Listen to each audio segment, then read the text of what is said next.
ಅಲ್ಲೊಂದು ಇಲ್ಲೊಂದು ಮನೆ ನೋಡಿರೋ my dear village boy, Bengaluru city ನಿಮ್ಮೂರ್ ತರ ಅಲ್ಲ. ಅದೊಂದು ದೊಡ್ಡ ಸಮುದ್ರ. ನಿಮ್ಮೂರಲ್ಲಿ 20 ರೂಪಾಯಿ ಉಳ್ಸಕ್ಕೋಸ್ಕರ 20 ನಿಮಿಷ ನಡೀತಾರೆ, ಅಲ್ಲಿ 20 ನಿಮಿಷ ಉಳ್ಸಕ್ಕೋಸ್ಕರ 20 ರೂಪಾಯಿ ಖರ್ಚು ಮಾಡ್ತಾರೆ. ಎಲ್ರು ಬ್ಯುಸಿಯಾಗಿ ಓಡಾಡ್ತಿರ್ತಾರೆ, ಆದ್ರೆ ಯಾರು ಟೈಮಿಗೆ ಸರಿಯಾಗಿ ಬರಲ್ಲ. ಸೋಷಿಯಲಿ ಕನೆಕ್ಟ್ ಆಗಿರ್ತಾರೆ, ಪ್ರಾಕ್ಟಿಕಲಿ ಒಂಟಿ ಆಗಿರ್ತಾರೆ, ಮೆಂಟಲಿ ಡಿಸ್ಟರ್ಬ್ ಆಗಿರ್ತಾರೆ. ಪ್ರಾಬ್ಲಮ್ ನ ಫೇಸ್ ಮಾಡಕ್ಕಾಗದೆ ಫೇಸ್ಬುಕ್ ಅಲ್ಲಿ ಹಾಕ್ತಾರೆ. ಕನ್ನಡನ ಉಳ್ಸಿ ಬೆಳ್ಸಿ ಅಂತಾರೆ, ಆದ್ರೆ ಅವರೇ ಬಳಸಲ್ಲ. ಸ್ಮಾರ್ಟ್ ಫೋನ್ ಇರೋರು ಲೈಫ್ ಈಸ್ ಬೋರಿಂಗ್ ಅಂತ ಹಾಕ್ತಾರೆ, ಸ್ಲಮ್ ಅಲ್ಲಿ ಇರೋರು ಲೈಫ್ ಈಸ್ ಬ್ಯೂಟಿಫುಲ್ ಅಂತ ಎಂಜಾಯ್ ಮಾಡ್ತಿರ್ತಾರೆ. ಫೋನ್ ಬಿದ್ರೆ ಅಳ್ತಾರೆ, ಫ್ರೆಂಡ್ಸ್ ಬಿದ್ರೆ ನಗ್ತಾರೆ.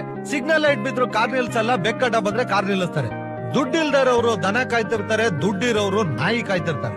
ಶೂಗಳನ್ನ ಎಸಿ ರೂಮ್ ಅಲ್ಲಿ ಇಟ್ ಮಾಡ್ತಿರ್ತಾರೆ, ತಿನ್ನೋ ತರಕಾರಿನ ರೋಡಲ್ಲಿ ಇಟ್ ಮಾಡ್ತಿರ್ತಾರೆ. ಫ್ಯಾಮಿಲಿ ಡಿಟ್ಯಾಚ್ ಆಗಿರುತ್ತೆ, ಟಾಯ್ಲೆಟ್ ಅಟ್ಯಾಚ್ ಆಗಿರುತ್ತೆ. ಬಡವರು ದುಡ್ಡಿಲ್ದೆ ತರಕಾರಿನ ಬೇಯಿಸ್ಕೊಂಡು ತಿಂತಾರೆ, ಶ್ರೀಮಂತರು ಅದೇ ತರಕಾರಿನ ಹೋಗಿ 5 ಸ್ಟಾರ್ ಹೋಟ್ಲಲ್ಲಿ ತಿಂತಾರೆ.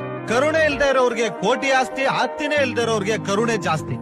ದುಡ್ಡು ಸಂಪಾದನೆ ಮಾಡಕ್ಕೋಸ್ಕರ ಆರೋಗ್ಯ ನಾಳ್ ಮಾಡ್ಕೋತಾರೆ, ಮತ್ತೆ ಆರೋಗ್ಯ ಸಂಪಾದನೆ ಮಾಡಕ್ಕೋಸ್ಕರ ದುಡ್ಡು ನಾಳ್ ಮಾಡ್ಕೋತಾರೆ. ಫೈನಲ್ ಆಗಿ ಹೇಳ್ಬೇಕು ಅಂದ್ರೆ ಅಲ್ಲಿ ಊಟ ಸಿಗದೆ ಒದ್ದಾಡೋರ್ಗಿಂತ ಪ್ರೀತಿ ಸಿಗದೆ ಪರದಾಡೋರೇ ಜಾಸ್ತಿ. This is Bengaluru.